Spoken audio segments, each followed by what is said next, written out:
महाराष्ट्र काय कर्नाटक काय सर्वांनी सबस्क्राईब करा खिलार महाराष्ट्राची शान आणि क्लिक करा बेल आयकॉनवर. एन्जॉय.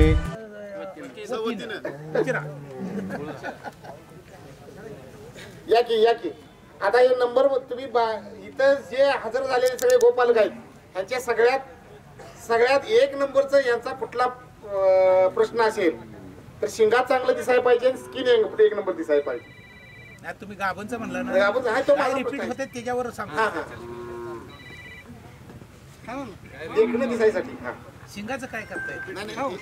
आपल्याकडे ज्या काही खिलार जातीच्या आपण कालवडी आणि गायी सांभाळल्या त्या गायी जर आपल्याकडच्या उलटत असल्या तर उलटल्यानंतर गाय ठरत नाही म्हणजे पण ती गाभण राहिलेली आपल्याला कळत नाही. आणि न ठरणाऱ्या गायींची संख्या आपल्याकडे जर वाढली तर आपल्याला हे जनावर सांभाळणं नकोसं वाटत राहते. ज्या जनावराचं शरीर वजन वाढत जातं आणि दर 7 दिवसाला वजन करत करत जे गाय आपल्याला 4 वेळेस वजन वाढलेली दाखवते ती हमखास माझावरती येते. शरीर वजन वाढत जाणाऱ्या गायी कालवडी ह्या माझावरती येतात. हे गायीसाठी आहे आणि कालवडीसाठी आहे.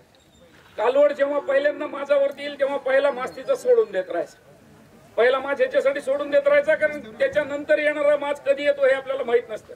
तो 21 दिवसानंतर येईल ह्याची कालवडीच्या बाबतीमध्ये खात्री नसते कारण ती कालवड असते.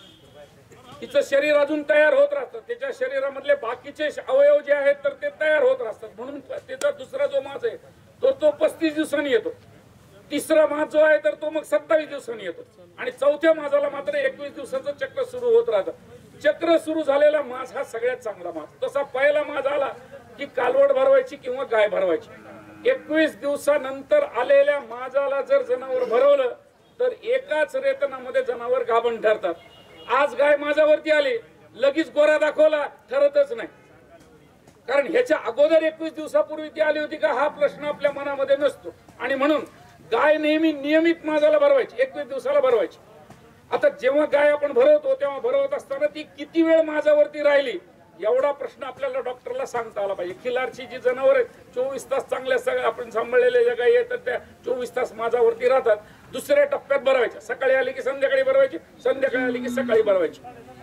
गाय वेळेवरती भरवली की ह्याच्यानंतरचा पुढचा प्रश्न आपला असा असू शकतो की गाय उलटायला लागली.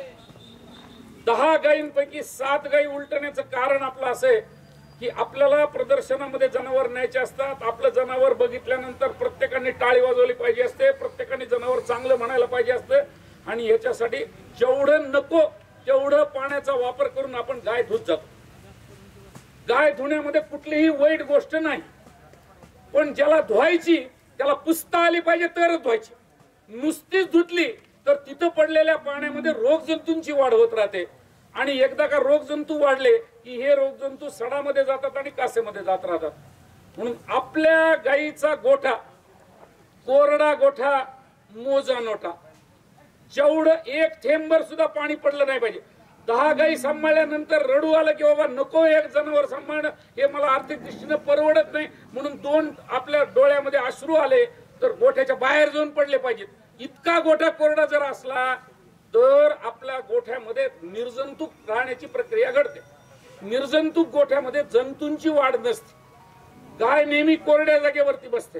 ओल्या जागेवर जर निरण टेकलं तर त्या ओल्या जागेमधले जंतू गर्भाशयामध्ये जातात आणि गर्भाशयामध्ये गेलेले रोगजंतू हे ताजमहालामध्ये गेलेले असतात. हॉटेल ताजमहाल माहिती का सगळ्याला? टाटाचं ताजमहाल हॉटेल. एकदा तिथं जर राहायची सोय झाली तर कुणालाही बाहेर या वाटत नाही.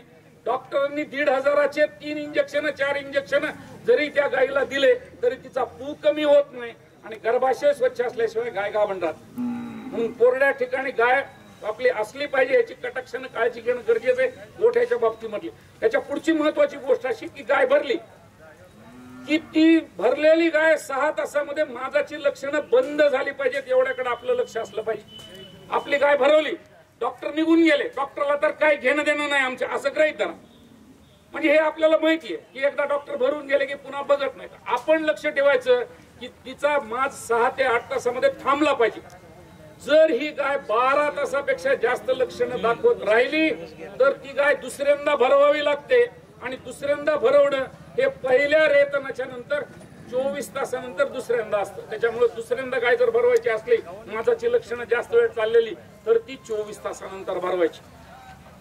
गाय भरवल्यानंतर 10व्या दिवशी एका बशीमध्ये, चहाच्या बशीमध्ये गोमूत्र घ्यायचं, दुसऱ्या बशीमध्ये पाणी घ्यायचं, दोन्ही बशीमध्ये 10-10 मटकीचे दाणे टाकायचे. मटकी माहिती ना आपल्याला, मोड आलेली मटकी. पाण्यामध्ये मोड, त्या मटकीला मोड येत राहत. गोमूत्रामध्ये मोड, त्याच्यामध्ये आपल्याला बघायचे येतात का नाही ते. मोड दबली, गाय गाभण, कालवड गाभण. आणि जर पाण्यापेक्षा मोड जास्त फुटली तर आपली गाय गाभण असायची शक्यता नाही. ही पहिली गोष्ट, सोपी गोष्ट, बिनखर्चित गोष्ट, डॉक्टरला न विचारता केलेली गोष्ट, पहिली गोष्ट. दुसरी गोष्ट, गाय भरवली त्याच्यानंतरच्या 21व्या दिवशी गाय पुन्हा माझावर आली का ते बघायचं.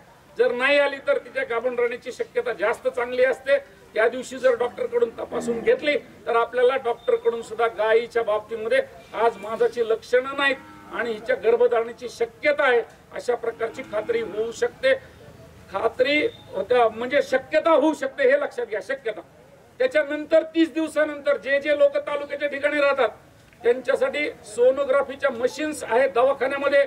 आपली गाय गेली की 30व्या दिवशी गाभण असल्याचं निदान सोनोग्राफीतून करता येत राहतं.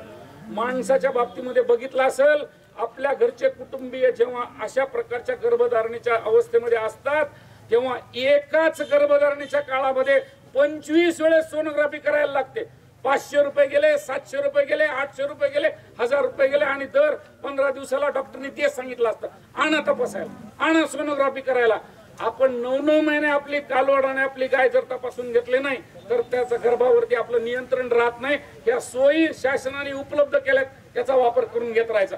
ह्याच्या पुढे जाऊन जेव्हा 30 दिवस झाले की पुन्हा 42व्या दिवशी बघायचं की आपली गाय पुन्हा माझ्यावरती येते का. ती जर नाही आली तर पुन्हा तिच्या गर्भधारणेची खात्री.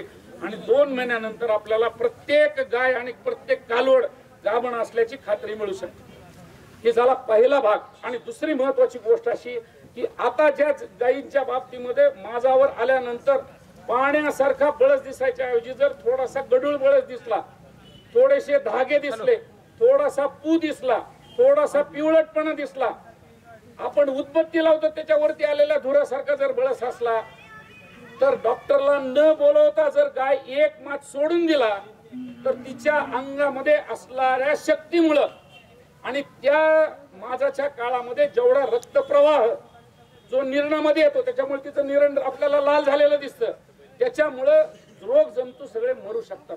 मधल्या ज्या पांढऱ्या पेशी आहेत तर त्या आपोआप मरतात. हे काम गायीच्या अंगामध्ये असलेल्या रोग प्रतिकारक शक्तीमुळे होत राहतं. आली माझाला भरवली म्हणलं की पू जास्त तयार होत राहतो. म्हणून एक माझाची विश्रांती जरी दिली तरी त्याच्या पुढच्या माझाला जर गाय भरवली तर ती गाय गाभण राहत राहते. पण माझाचा बळस आपला काचेसारखा असला पाहिजे ह्याची आपण काळजी घेत राहायची. आणि सुदैवानं आणि आपल्या सगळ्यांच्या एकूणच असलेल्या पशुवैद्यकीय क्षेत्रामधल्या आपल्या ज्ञानदानामुळं आता सगळीकडे ओझोन थेरपी येणार आहे काही दिवसात. त्याच्यामध्ये अँटीबायोटिक नाही, म्हणजे 400 रुपयाचं इंजेक्शन, 500 रुपयाचं इंजेक्शन, 1000 रुपयाचं इंजेक्शन बंद.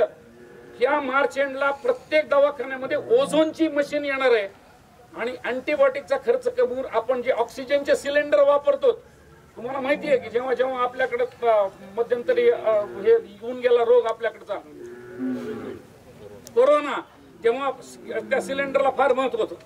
तसे सिलेंडर वापरून गायीच्या गर्भाशयामध्ये जर हवेमधला ऑक्सिजन आणि त्याला जर पाण्याच्या स्वरूपामध्ये आणलं तर त्याचं नाव ओझोन. अशा प्रकारे जर गर्भाशयामध्ये टाकला तर आपल्याला अँटीबायोटिकची गरज लागत नाही, अतिशय सुरक्षित आहे.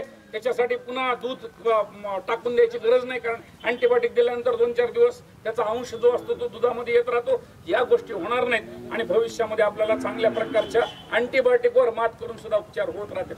अशा प्रकारे जर केलं तर आपल्या गायी गाभण राहू शकतात.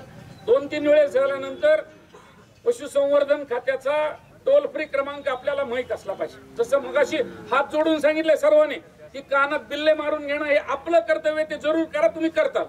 तसं दुसरी गोष्ट, टोल फ्री क्रमांक जो पशुसंवर्धन खात्याचा आहे तो आपल्या ग्रामपंचायतीवर नेऊन चिकटवणं गरजेचं आहे.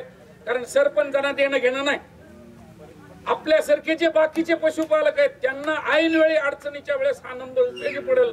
म्हणून 1800-233-0418 हा नंबर आपल्या ग्रामपंचायतीवर प्रिंट करून चिकटून टाका.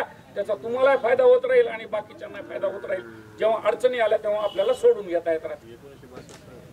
1962 ची सुद्धा फिरते जे काही गाड्या आहेत ना डॉक्टर साहेबांच्या, म्हणजे त्यामध्ये मोबाईल व्हॅन आता आलेल्या आहेत. प्रत्येक तालुक्याला एक गाडी येणार आहे, प्रस्तावित आहे. एक टप्प्यामधून येत राहील. तर ती गाडी सुद्धा आपल्या दरवाजापर्यंत यासाठीचा 1962 हा टोल फ्री क्रमांक आहे. ते जिल्ह्याला 4 आल्यात, जर ते 11 तालुके असले तर 11 गाड्या येणार आहेत भविष्याच्या टप्प्यामध्ये.